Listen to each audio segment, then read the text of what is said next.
Hello, hello. So me, this may not have been the live stream to make. I think I was overconfident with how much time I would need to actually prep for this. Because as much as I said this like a let's learn and play together, I kind of wanted to know a little bit what I'm doing first, and I haven't played this since the prototype way back when.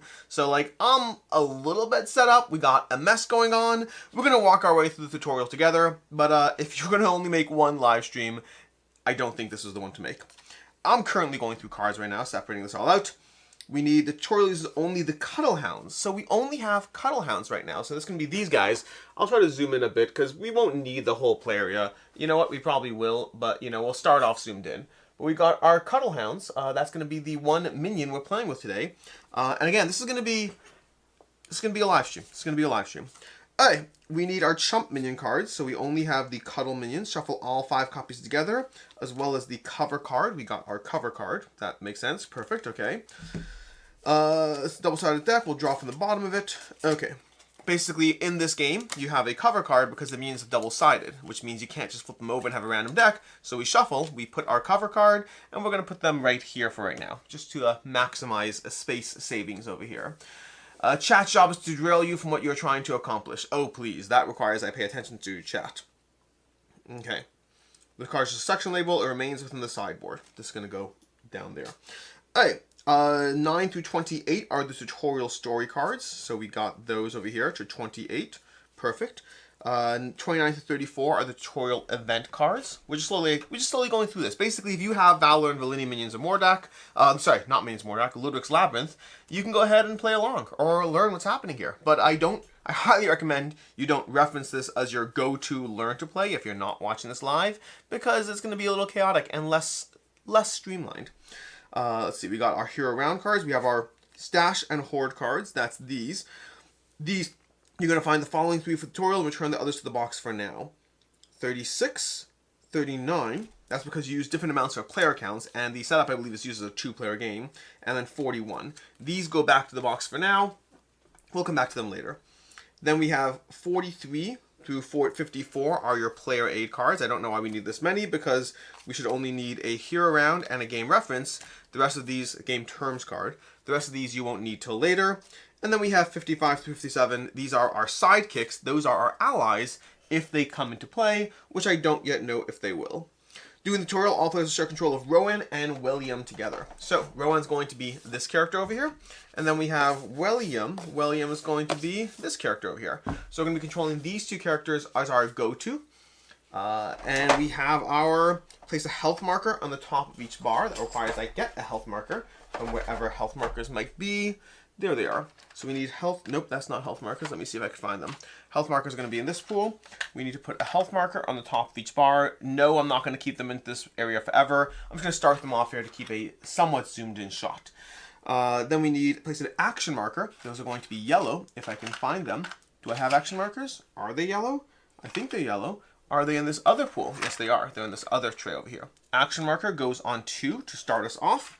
Then place a +1 token on each of their power actions. Specifically, that's going to be where you see these. So for example, he has 2 of them and they have 1. Those +1s go into the end of the row, and they're things you can cash in for extra hits. You can save them up.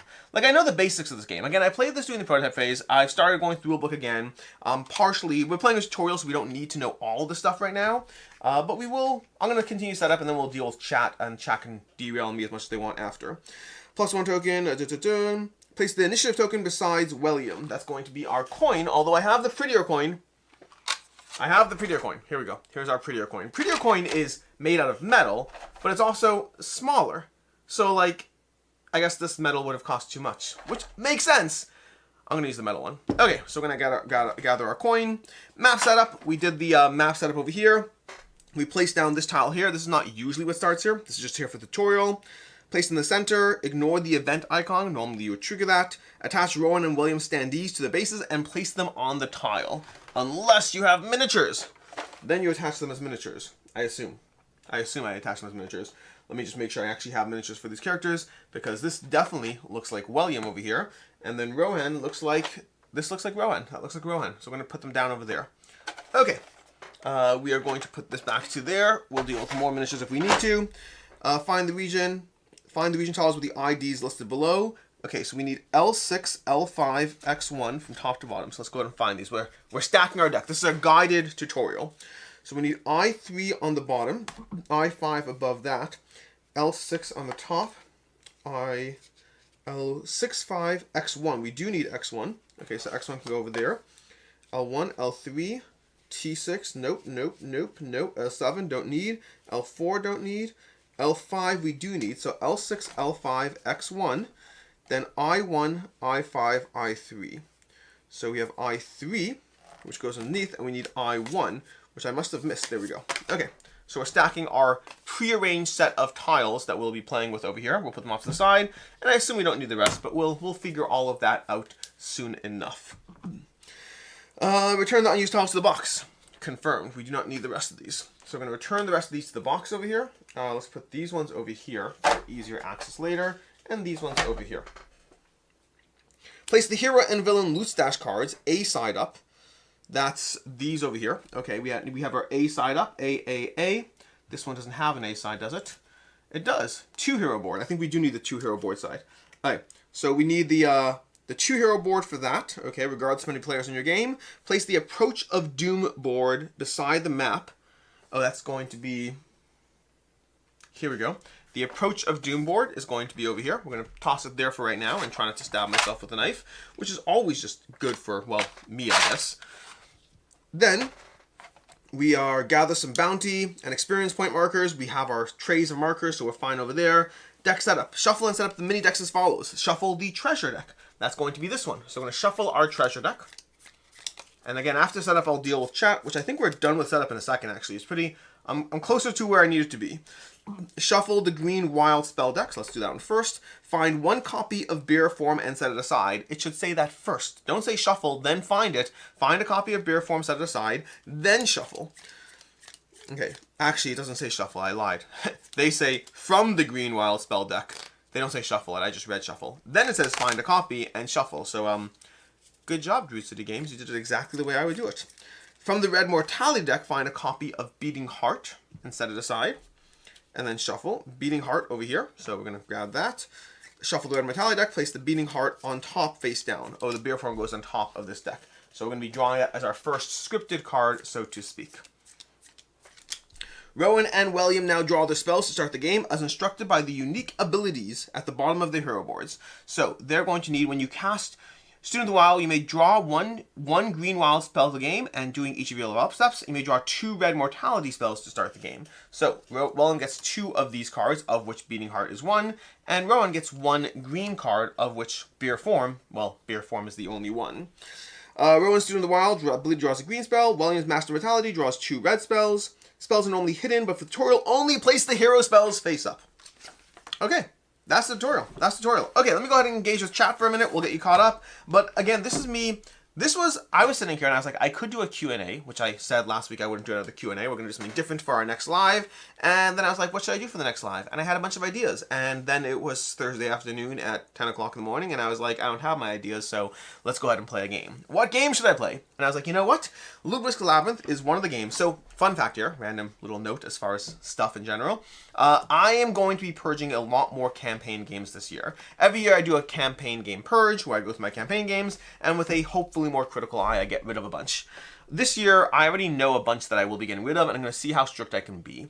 I think I'm really trying to recognize that my life has only a certain number of hours, and I have to choose where those hours go. And while I do play campaign games, I think I keep holding on to some of them with the hope that eventually I'll get to them. And some I do and will play, and some I just don't think I will. And I have my own mindset as far as what will be and won't be staying and why. I'll still have campaign games, more than I play, but hopefully a lot less than I usually end up with. But one of the games I have wanted to play for a while is knocking out this one because I really enjoyed the tutorial. So, not tutorial, the prototype. So I was like, you know what? Today we're going to pull off the shelf, we're going to set it up, we'll learn the tutorial together, and then as soon as we're off camera, I will, well, not as soon as we're off camera because I have other stuff to do, but at some point I'll be able to dive into this one. And that way when people ask me how Tamashii is going, I could say, still good, and Lludwik Labyrinth is also going good. Anyways, let's go ahead. Will ISS Vanguard get purged? Absolutely. I think it's happening. So, well, I'll tell you the criteria right now. I haven't gone through everything, but ISS Vanguard is one that I've realized is going to get purged. And the criteria I have to a certain extent is I don't know what I'm keeping or not keeping, but I think I'm getting rid of anything that you have to spend over 70 hours to complete. I think that's what I'm getting rid of. And so things that are, well, we'll see how it goes, but I think that's my rough goal. Like, meaning campaign games that I have to give 30 hours to play through, I think those have a shot of sticking around. Campaign games that ask me to spend 100 hours of my time on them, as much as I like them, like I liked Iris Vanguard, I had a lot of fun with it. But I think I'd have to spend a lot more time than my current lifestyle lets me spend on those types of games. I play campaign games, I finish campaign games, but they're usually in that 30 to 50 hour range, not in the 100 hour range. So Robbie, hello, good to see you. Robbie, hello all. James, hello. Sean, I like the game, but my wife and I had an issue using non-Labyrinth characters and winning in this version. I got rid of Minions of Mordak once this was here because I prefer this one. Minions of Mordak is great, but it was a little long. I'm not worried about this. I guess I don't have that issue. So Ebony, chat job is to derail you. Good luck with that. I'm too focused.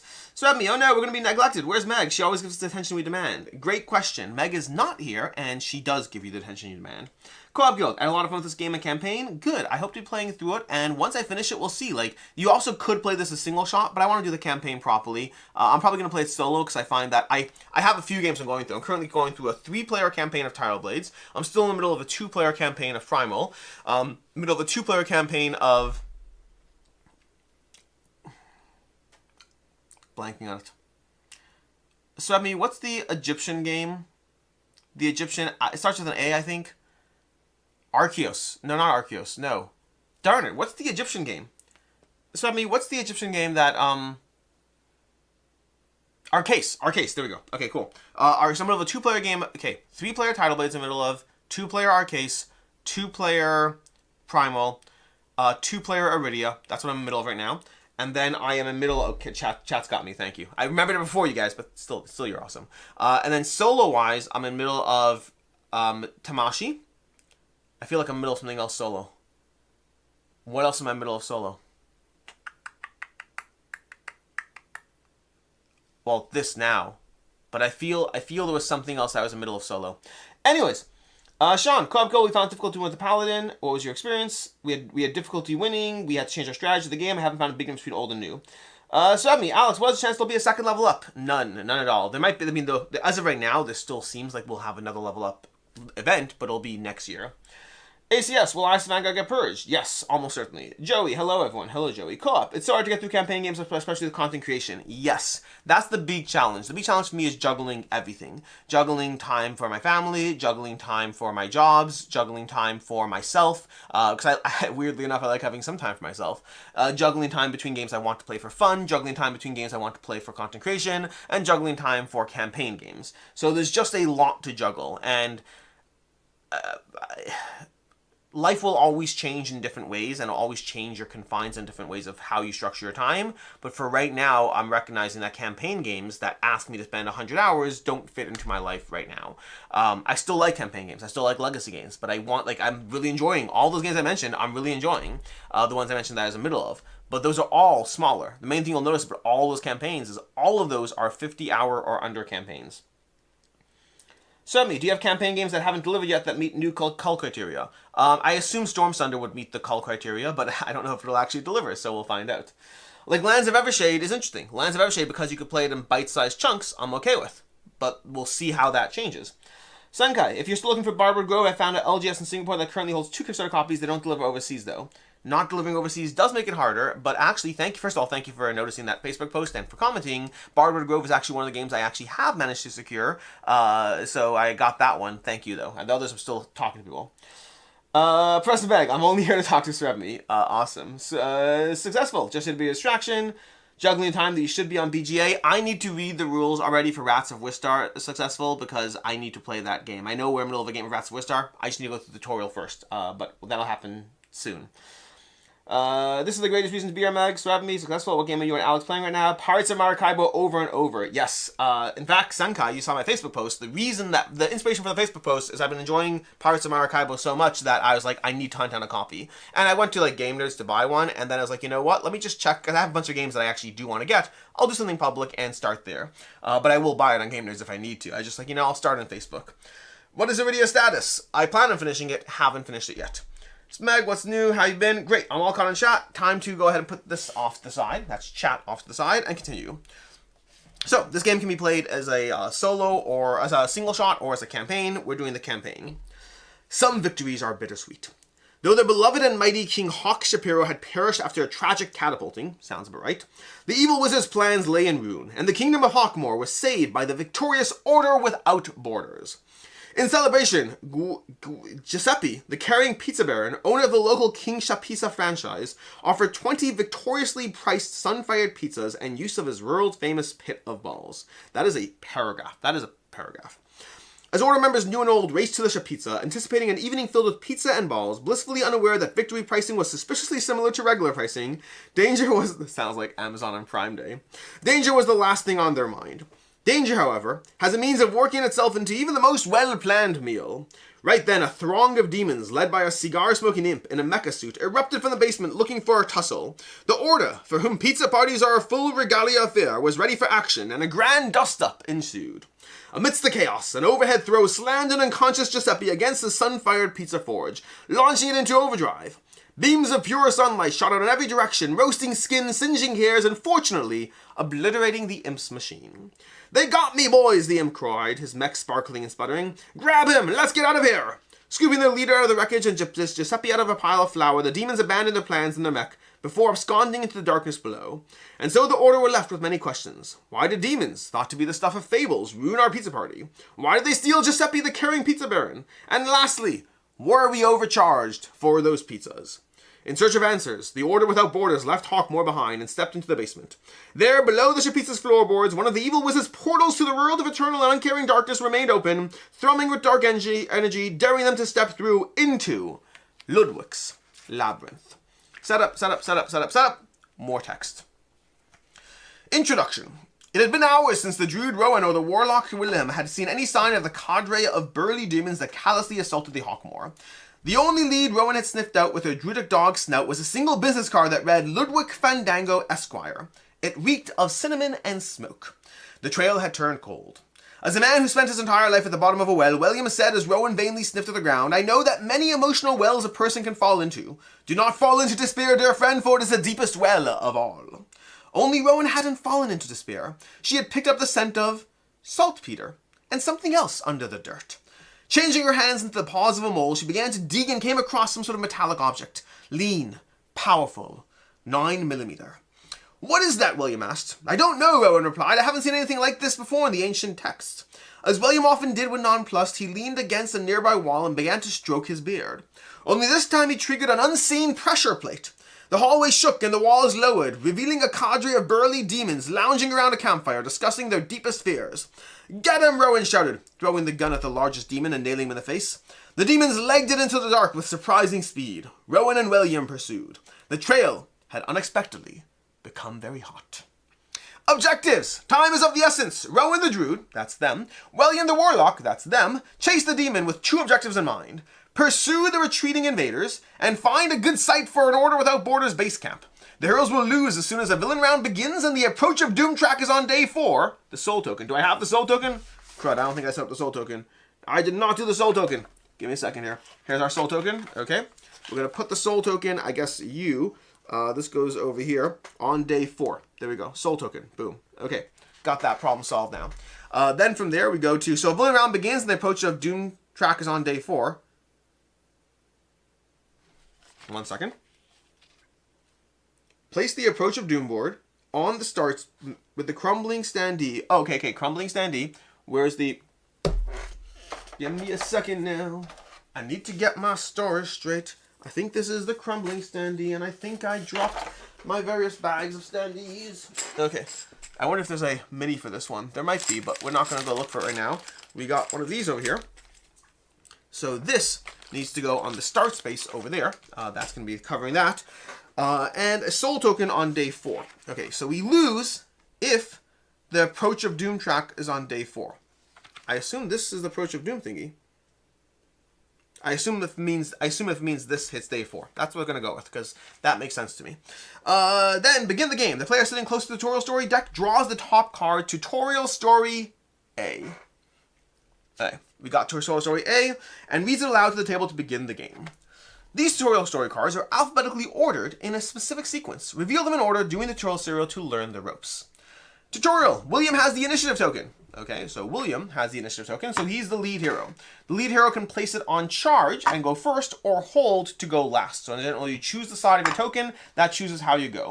We're choosing charge, we're taking a free action to scout our surroundings. When you scout, you're going to look at all the areas you have, which in this case is just this one, and we're going to, it's a free action. Your heroes have 2 actions around right now, as evidenced by this, but that can get higher as you go. But right now we're going to draw the top token from this and put it out. Scouting is a free action done anytime. Turn and reveal every open hallway branching off your region. Reveal bottom tiles. Oh, bottom tiles, Labyrinth deck, so we do reveal from the bottom. That way you don't see what's coming up. And place it on any hall being scouted. That's I3. You may flip it or rotate it as long and short sides align, so we can't do like that. And you always have to make sure there's a possible, you have to always make sure every hallway has a viable pathway. So in this case, if the tile cannot fit, repeat step 1 and 2 to reveal all scouted halls.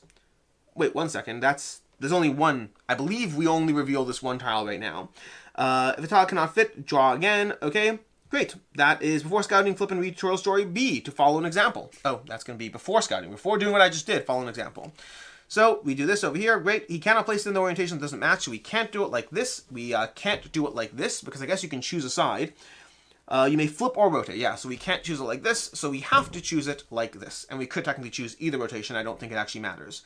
You cannot place it against, therefore, C is the only orientation. There's an event icon, which means you must flip the top card of the event deck. We'll resolve this, and then we'll go to chat. Tutorial Event 1.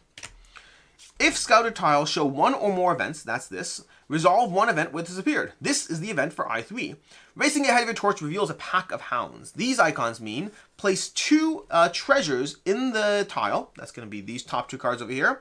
Then 2 chump minions are stacked on top. I believe cards go to the right, if I'm not mistaken. We're going to draw from the bottom of the chump minion deck, placed fresh side up at full health. Basically, this is a stack of minions that you'll be going through one at a time. So as we wander in, we take this side of the tile, and we have to deal damage to those guys.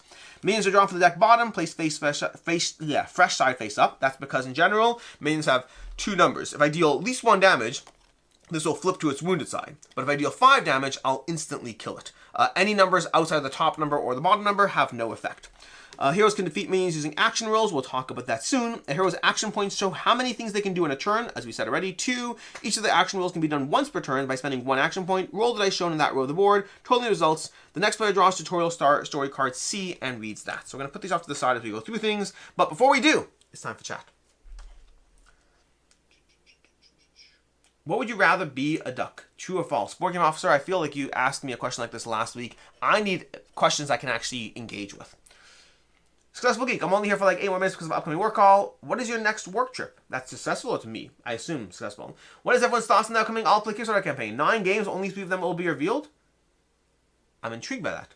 Professor Meg, smack me not too much. My poor little cat gave me an asthma scare, but thankfully all's well and she's been a lot better. I'm excited for cons to start up again. My first is Origins. Yes, Origins is the next convention. No, my next convention is UKGE, but I don't think Meg's going to that. So my next convention is UKGE, and Meg is going to Origins. I'll be at Origins as well. Board game officer, I could have sworn you asked that last week as well. You're not wrong, Meg. Successful Geek. Okay, time to pause for work. Joey Crouch, Meg, when we get to play Puerto Rico? Soon, Joey. I literally have not played it in weeks, I think. I'm curious how Origins will be this year. A couple of coworkers I may go in for a day. Okay, well, we're caught up in chat now. So, tutorial card is C is what we need to now read. Alright. Scouting is a free action, so we have not spent our actions yet. We're going to use, William's going to do a ranged action roll. So our first action over here, we're going to use a red and yellow dice, and that's going to determine a ranged attack, which we're going to use to try to attack this over here. Now I do wonder if it's going to make me choose whatever. Normally you'd roll dice, total results, don't do this yet. After rolling, you choose a region adjacent to yours. That's correct, so we're going to choose 1 region, and even if you had multiple possible, you still only choose 1 region. Then you cannot attack your own region using a ranged attack. You have to use melee for your own and ranged for one's adjacent. We spend hits from the pool you roll to damage the top enemy. So if we rolled a higher number, let's say if we rolled 3, that would be enough to deal just 1 damage. But we'll talk about that soon. This is not actually in my roll, by the way. Deal damage equal to the bottom number, okay, or the top value to defeat them. Great. Stop, damage less than these values has no effect. I already told you all that stuff because I know some of the stuff already. Then we're going to go to the next card, tutorial card story D. Because again, this is teaching you as you play. Roll William's dice, add the hits. William chooses the tile. Okay, so we're going to now roll them. Add up the hits on the dice for his hit pool. We got a 1 and a 1. Worse than my last one. William chooses the tile next to his. William spends one of his hits to wound the top hound, flipping it. If he was lucky, he may have 2 hits more. Not enough to defeat, but enough to buy him a token. Basically, where every 2 hits you can spend to get a +1 for the future. But I did not roll that, so we are just going to wound this, putting it on his wounded side. William spend one of his to wound the top right. Done, okay. So basically, you could always spend 2 hits to save up. You can even attack an empty space just to save up hits for the future. I believe you're limited to a maximum, yep, it says on the board, maximum of 4 of those +1 hits. Okay, that is tutorial card D. Now it's time for E. William can't attack twice. He spends his second... Okay, you can't do a ranged attack twice. You can only each attack once. He spends his second action on a magic roll. So magic roll is going to be 2 red and 1 yellow. So we're going to roll that over here. Let's see what we got over here. We got a 1, 1, 1, 1. Wow, these rolls are bad.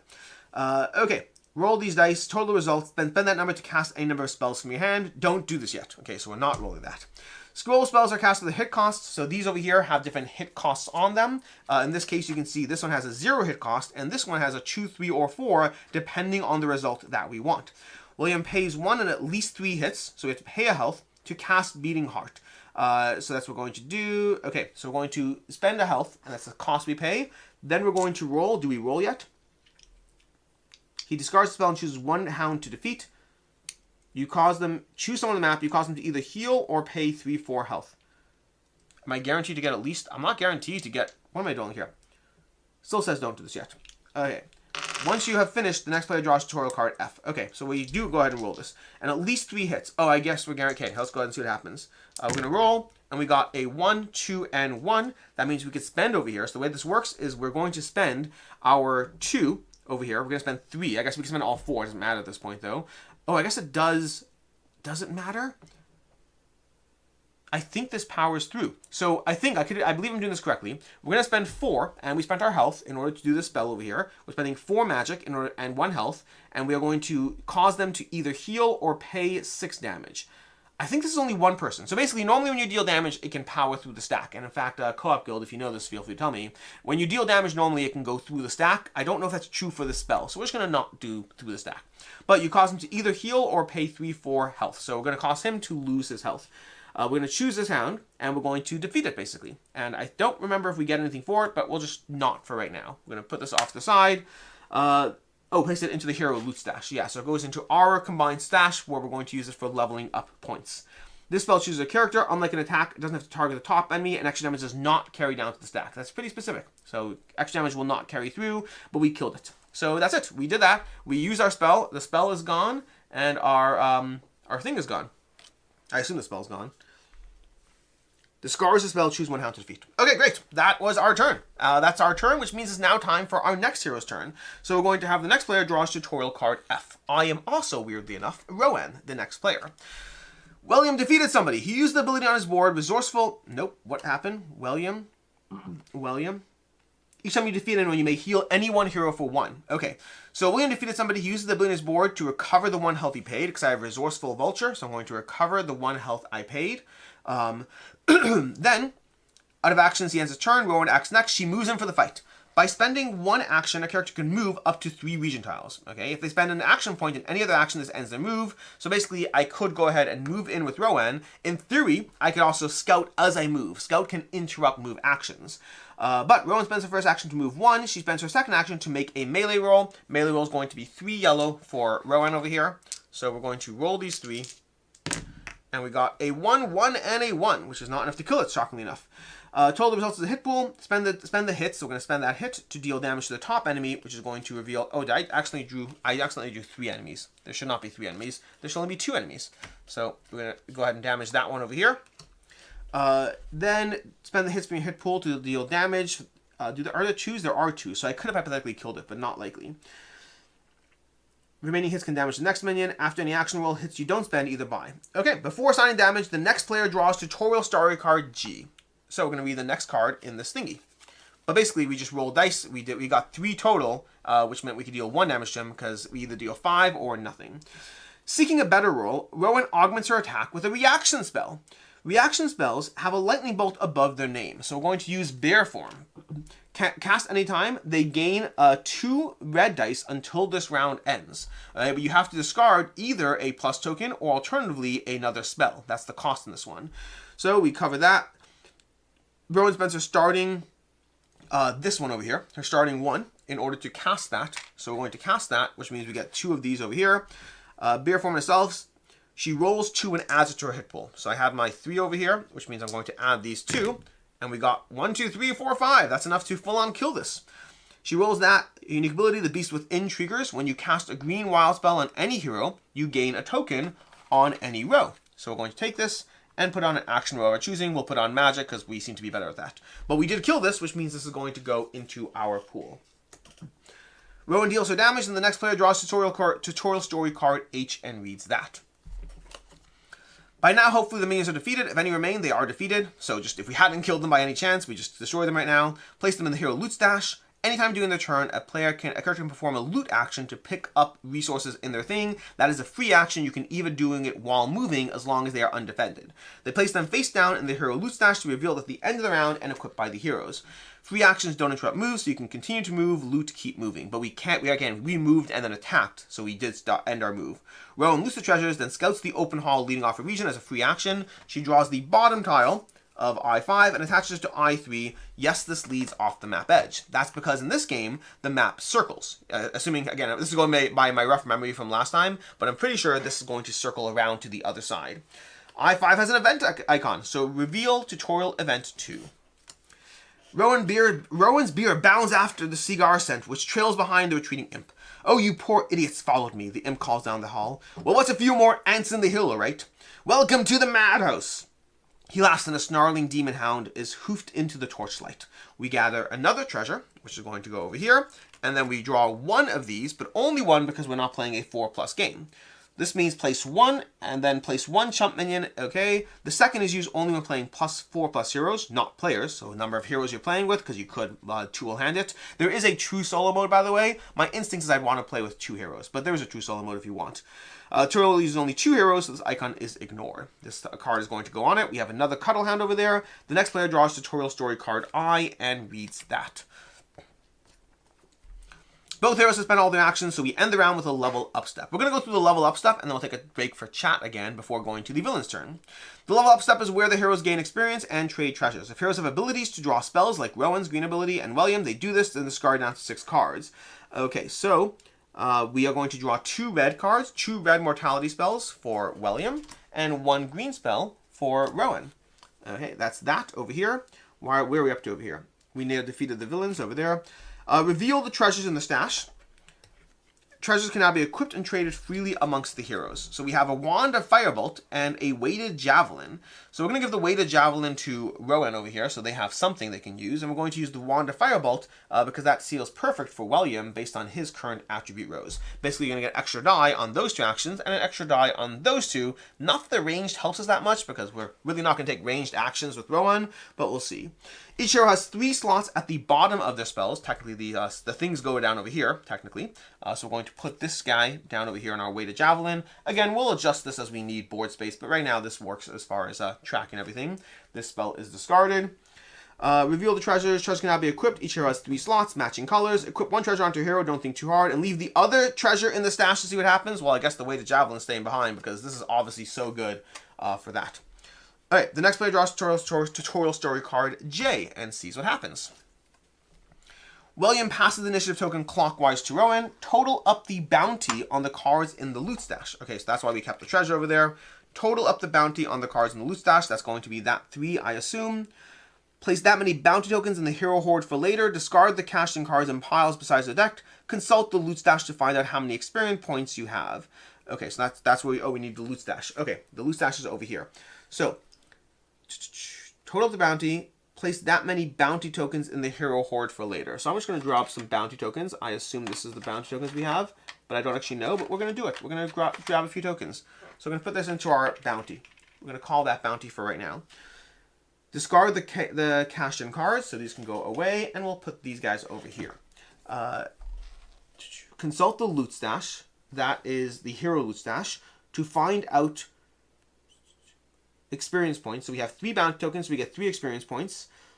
Each hero gains, in this case, 2 from that, plus 1 from each of these treasures, so we should have 3. Yes, okay. Each hero may spend their points to buy level ups using this chart. Alright, give me a second to process this over here.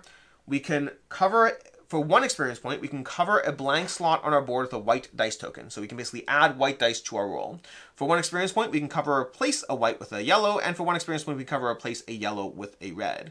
And for 3, we can go ahead and gain an action point, but we're not going to do that right now. But each hero can spend them, so each hero is going to get those. Spend the heroes, don't think too hard, the next player draws tutorial card K. Okay, so we're going to spend our points right now. We have 3 points to spend. Do we discard the experience points? Let's see in a second. Do we discard the experience point?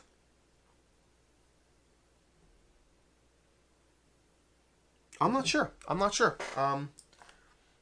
We'll say you don't discard it for right now, because it doesn't say to. But for right now, we'll go ahead and power up over here. So let's go ahead and we'll go straight to a red on a magic action over there. We'll go straight to a red on a this action. So we're going to add a white, then make it a yellow, then make it a red.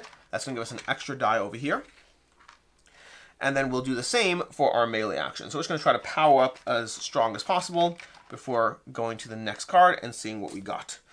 Next card. Now we enter the villain round, which means chat. Okay. Let's cover chat for a second. We cover that. Meg, when we go to Puerto Rico, Curse, Origins, board game officer. I asked that question last week. My dad used to always ask the question. It's just a nonsense question that I find funny. As you can tell, I have some dry humor. We'll say it's funny.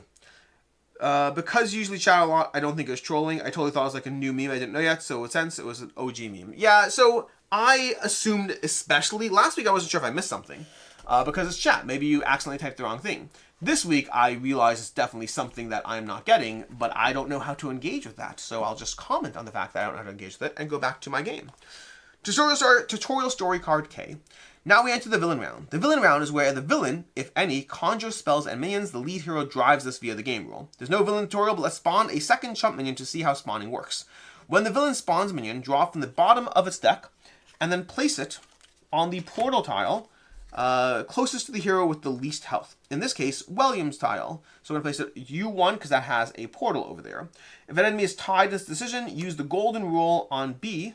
Golden rule B on the map to break tie breaks. Okay. Next player draws tutorial story card L. We are making good progress through these. We have T total. We're going to go to this one.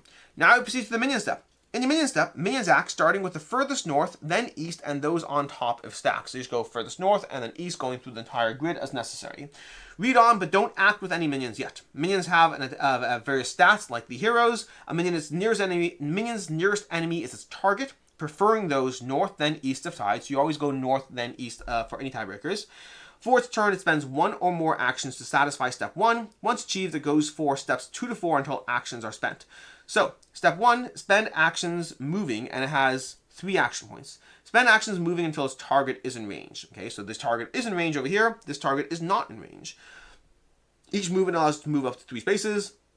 Then spend an attack to roll its power action against an enemy within range. Then spend attacks moving to bring remaining combat actions to enemies within range. Spend 1 to roll remaining combat action. I don't think I fully understand that. We'll come back to this soon.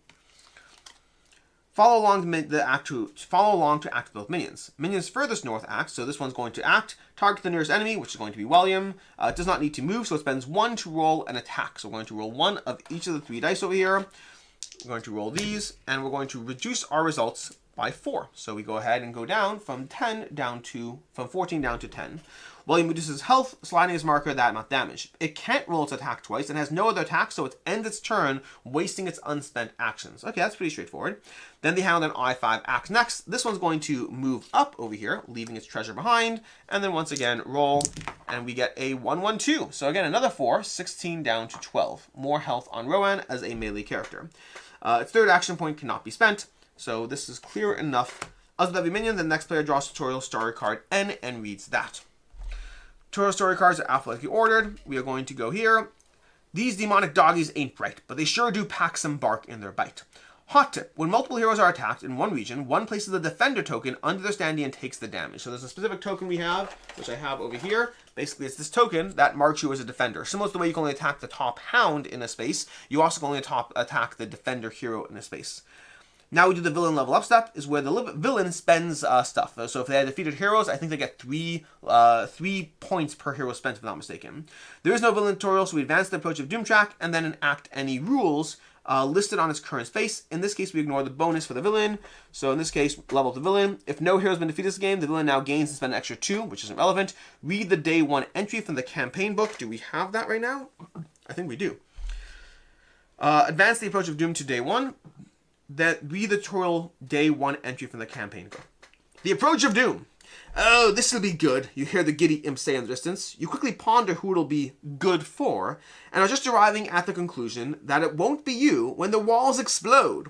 The blast deals 5 area effect damage to every region on the map. Area effect damage deals damage to everyone in the regions. Defeated minions are placed in the hero loot stash, even if the heroes didn't defeat them. So 5 damage to each of these is going to be an insta-kill, which means we just got leveling up stuff. But we are each going to take 5 damage as well, going from 12 down to 7, and going from 10 down to 5. We are in dire straits. Defeated heroes will be placed in the villain loot stash, not really relevant to us. Resolve the 5 AoE damage, then the next player draws tutorial story card O. Time to kick off the second hero round. Since Rowan now has the initiative token, she is the lead hero. She chooses charge. Again, you can either go last or first, and act first. Howling at her burns, Rowan spends her first action to perform a power surge. Any hero can power surge once per turn by spending an action in order to draw 2 spell and or feat cards in any combination from any of the available hero decks. They must draw both before looking at either card. I should be able to see these, by the way, from the things that I drew. Whatever. Not that I'm going to be looking that much because I'm following the tutorial anyway. You do not have any feats yet. Rowan chooses to draw 1 green and 1 red. So Rowan's got a whole bunch of these spells over here that they've added to their pool. And that is their first action. Tutorial story card P. Filled with primal rage, Rowan blitzes blindly into the darkness. Having spent her first action point to power surge, she now spends her action point to move. She steps 1 region forward and loots the treasure there. So 1, gathering the treasure, putting it face down into the hero stash for later.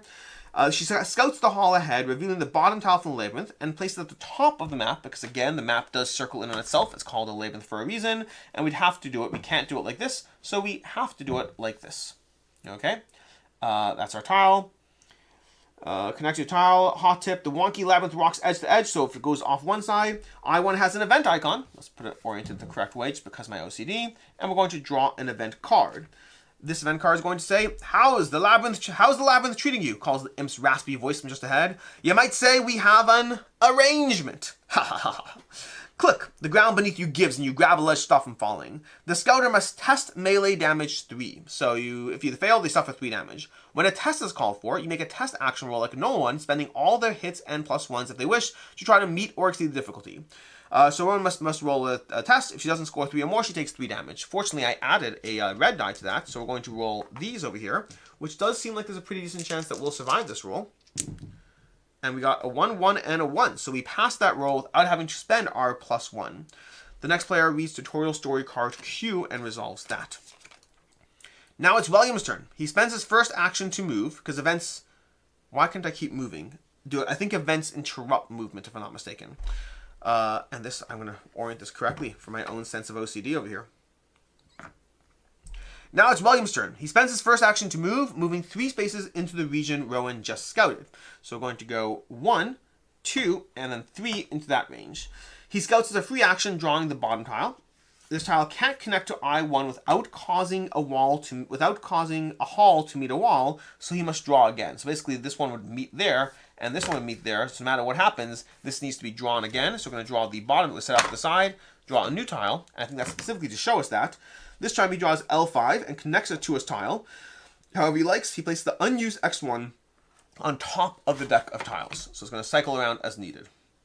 So we now have our tile over here, our labyrinth kind of developing. Hot tip, L5 is a bending tile. It's William's choice to place it facing east or west. It doesn't matter significantly right now. L5 does have an event icon, so we're going to read the next event card. Chunk. Up ahead, a massive bull made of fire and stones releases a painstaking roar as a bear trap shuts on its leg. Around the bend, the imp cackles, hearing that his trap has caused some mayhem. William has a choice. When given a choice, stop reading, make the choice, then read on. In this example, the choice is made for you. We can either leave the beast and pursue the imp, we can't, it doesn't let us, or we can free the beast from the trap. William is a sworn member of the Order Without Borders. Hawkmoor's top squad of do-gooders and generally helpful folk. The first page of their handbook clearly states, "You be nice now." He slows his pursuit and chooses to help a beast in need. Draw tutorial event 4B and read that. This is a majestic fireball. This is a majestic fireball from the Astral Ranch. Whatever hellish heat vortex conjured it here is a mystery. You free the molten beast and it follows you with gratitude. Place an elemental sidekick standee in William's region with a red mini dice on it. So we have our elemental sidekick over here. It's going to go next to William, I guess. And we got to find a standee for it, unless there's a minion for it. Is there a minion for our elemental? I mean, this guy looks like he could be. We're going to say that this is it, which I don't know if it is or not, but it certainly looks like it could be, and it's cooler than a standee. So we're going to grab this. So where do we put it? We put it in his region. Place an almost standee in William's region with a red mini dice on it, denoting that it has a 5 health. With a red mini dice? Do we just... I don't know what a red mini dice is. Oh, these are red mini dice. Alright, indicating that it has 5 health. Then locate the elemental sidekick stat cards from among the full side. That's where we gather these for your reference. So this guy's going to have 5 health on it. Alright. Elementals have 2 actions, as indicated here. And their attack stat is roll 1 die for each of its health. So it basically starts off strong and hopefully stays as strong as possible, but we'll see how that goes. They may proceed to act with this... Okay.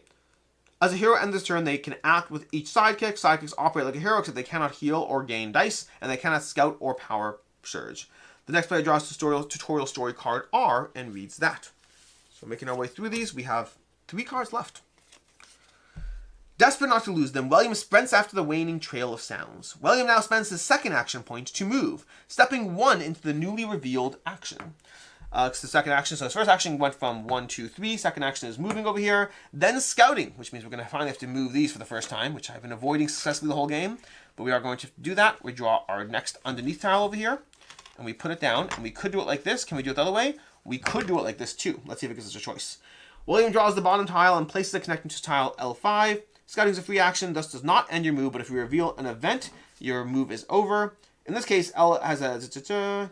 Okay, he must end his move on L5, even though he spent 1 of his potential 3 moves. So yeah, so we won't have a choice. We do have a choice as far as how we orient this, which I'll place it like this because I think that's fun. We flip and read the last event card in this tutorial. Wheezing, William catches up to Lludwik's crew and yells, "Give us back Giuseppe! You're mad enough to follow me down here? Ha!"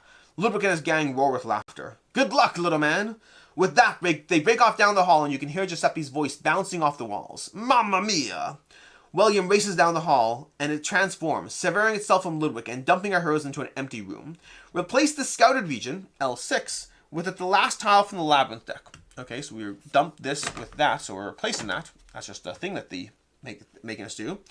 A lagging hound is left, dutifully dragging a shimmering stone in its mouth. When it notices it's been separated from the gang, it clatters the stone to the floor and snarls. Place an enemy, the last one, in this region. Okay. The next player draws tutorial story card S and reads that. Wait, S? Did I read that tutorial? R, S. Out of action, William ends his turn and immediately acts with his elemental sidekick. Each hero can only control 1 sidekick at a time. We're going to spend our first movement to move the sidekick, and it's going to move 2 spaces to that of an enemy. Then it's going to spend a second action to perform a melee die roll, rolling 5 red dice, which does seem pretty powerful, because he's got lots of health, so the elemental sidekick is pretty cool. We're going to roll over here. And that is a whole lot. That is 1, 2, 3, 4, 5, 6 over here, which is enough to kill that. Next player draws tutorial story card T. The Raging Bull gores the demon, sending it flying off in a smoking trail. I guess we are guaranteed because there's no misses. That was guaranteed to kill this, which makes sense. Raging Bull gores the demon, sending it flying off a smoking trail. Place the defeated hound in the hero loot stash. As the heroes catch up, they find the shimmering stone left behind, glowing brightly at the elemental's feet. And just like that, Lludwik's trail is cold. Pausing to catch his breath, William notices a crackling portal nearby, which may just link them to the Hawkmoor. That's this portal over here. This will make as good as a spot as any to establish our base camp. You locate the base camp site. Your objective has been completed. When this occurs, you immediately read the conclusion from the campaign book. Read the tutorial conclusion. Rowan tries to remember William's advice, but not despairing as she returns home to the Order Without Borders base camp. with only a name, Lludwik. Base camp was surprisingly well furnished, homey even. Rowan took her place at the lonely fire and warmed her hands, watching several logistics officers bring carts of supplies from Hawkmoor through the portal. But alas, no pizza. Giuseppe was still gone, and with him all the secrets of that mysterious and magical food. The order had failed. Why so glum, Rowan? A tiny voice to her left spoke. Somehow Rowan hadn't noticed Coach, the order's gnomish artificer, sitting beside her. Hey, Coach, Rowan said. There's something different about you. You got a haircut? Look closer, Rowan, the gnome said. Oh, you're 10 feet tall now and piloting Lludwik's terrible murder machine. I fixed it, Coach beamed. I can finally help you guys. I mean, really help. Evil wizard? Ha! The mech performed a karate chop. Demons? Cha! And then a high kick. The clouds in Rowan's brains parted for a moment. She couldn't help but smile at the ridiculous display in front of her. You'll join us for one of the ranging soon, Coach, but first, mind taking a look at this? She offered a glowing shard to the gnome. Ah, sick! Trash! It started glowing. We don't quite know why. Sure, boss. I'll hold on to your trash, said Coach, and she clanked off to her workbench to examine it further. The king would have been proud of you, Rowan whispered to herself. Someone came by and offered Rowan dinner. She ate in silence, wishing it was Giuseppe's pizza. Discover mini card 54, the Grim Diner. I don't know where this is, but it's somewhere. We'll figure out the cards are. So basically, you have to decide. I'm not going to go through the sideboard stuff. There's a whole bunch of things we now discover and add into the game before we clean up for the next thing, fill out some charts as far as stuff we got, before going on to Act 1, which would be the first act where it's not driven completely by how things are going. I'm going to do that today, because this is already set up, and I figure Act 1. How many acts are there? There are... No, storyline. Quests might be different than acts. Are they? What's a quest? I don't know. But we're going to go to the acts over here. There's 8 acts. Oh, that should be easy to go through. Alright, cool. So, here's the deal. That was your tutorial gameplay of Lludwik's Labyrinth. Almost exactly an hour, too, which is not bad for our regular live events over here. But I'm going to go ahead and continue playing through this and see what comes next, as well as sorting some of these things out, because I haven't even opened half these decks of cards. But until next time, I'm Alex Radical from Board Game Co. Thank you for joining me today with this tutorial / play along and all that. And until next time, I hope you have a good one.